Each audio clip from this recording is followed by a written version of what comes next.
Diolch o chdi. Yn o'i gyfarfod Chuckles yn yr archifdy, mae'r hanesydd Euros Brych, sydd wedi bod yn brysur yn tyrchu drwy'r casgliad o hen ffilmiau. Reita, Chuckles. Dwi wedi dod draws cwbl o bethau fydd o ddiddordeb i chi, dwi'n siŵr. Cymwch sedd.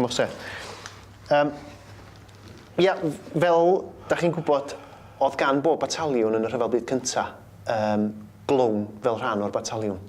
Eu pwrpas nhw oedd i godi moral y milwyr. A beth o'n nhw'n galw'r clowns yma oedd y laughing stock, ynde. A dyma sgynnon ni ar y laughing stock, bob dim sgynnon ni ar y laughing stock. A mae yna un o'r ffilms yma fan hyn, fydd o ddiddordeb mawr i chi, achos dwi'n siŵr mae'ch yncl chi sydd yn y ffilm yma. Briliant. Ie, felly fel ydych chi'n gweld lle erchill i fod. Ond dim cwffi iddyn nhw drwy'r amser wrth gwrs. A dwi'n meddwl mai tua fan hyn ma'ch hen ewythr chi'n ymddangos. Na fo.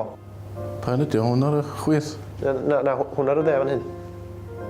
O, ie. Mae'n edrych reit tebyg i'r llun nes i reid i chdi. Ydy mae o, yndi. Dyna pam o'n i'n meddwl mai hwnnw oedd o, lly. Wel, ys ti snatch o'r awr? Da ni'n neud yna o'n le. Sut mae'n teimlo i weld o ar ffilm, lle? Wel, nes ti weld hwnna o'n? Wel, mae'n reit, dwi'n yn gwybod, mae'n reit emosiynol, really, ti'n bod. Dwi'n siŵr I weld o in action fel bethau, ie. Ie. Dwi'n reit prawd o'n o'n, really.